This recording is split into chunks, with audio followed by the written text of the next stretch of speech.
તમારે એનડીએમાં જવું છે, નેશનલ ડિફેન્સ એકેડમીમાં, તો કેવી રીતે જવાય એના વિશે આજે વાત કરીશ, બિકોઝ સવાલ છે તમારા કરિયરમાં.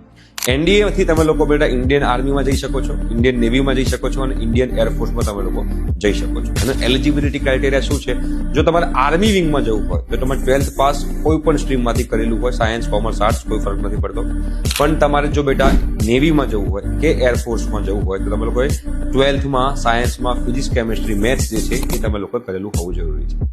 તમારી બેટા જે એજ લિમિટ જે છે એ એજ લિમિટ 16.5 વર્ષથી લઈને 19.5 વર્ષની વચ્ચે તમારી એજ લિમિટ હોવી જરૂરી છે. તમારી હાઇટ જે છે એ 157 સેન્ટીમીટર હોવી જોઈએ જો તમારે આર્મીમાં જવું છે.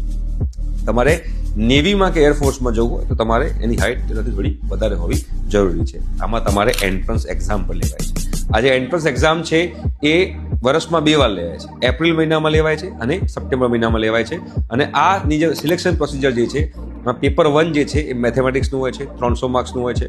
એ મેથ્સમાં 11th સ્ટાન્ડર્ડ અને 12th સ્ટાન્ડર્ડનું પૂછાય છે. ટોપિકમાં algebra, trigonometry, calculus, coordinate geometry, આ બધી વસ્તુ તમારી પૂછાય છે.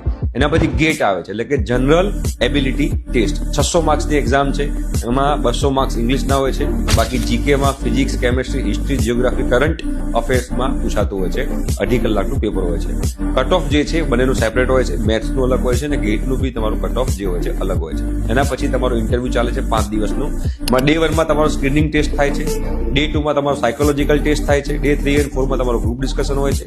ગ્રુપ પ્લાનિંગ, એક્સરસાઇઝ અને આઉટડોર ટાસ્ક જે છે તમને લોકોને આપવામાં આવે છે. અને ડે 5 ની અંદર તમારો ઇન્ટરવ્યુ થાય છે અને કોન્ફરન્સ થાય છે. રાઈટ, આખી આ રીતે જે છે તમારી લોકોની ઇન્ટરવ્યુની 5 દિવસની પ્રોસિજર હોય છે. એના પછી સ્ટેપ 3માં તમારું મેડિકલ એક્ઝામિનેશન થાય છે. તમારી આઈસાઇટ, તમારું હિયરિંગ, તમારું blood group, urine, chest X-ray, physical fitness, આ બધી વસ્તુ જે છે એમાં થતી હોય છે.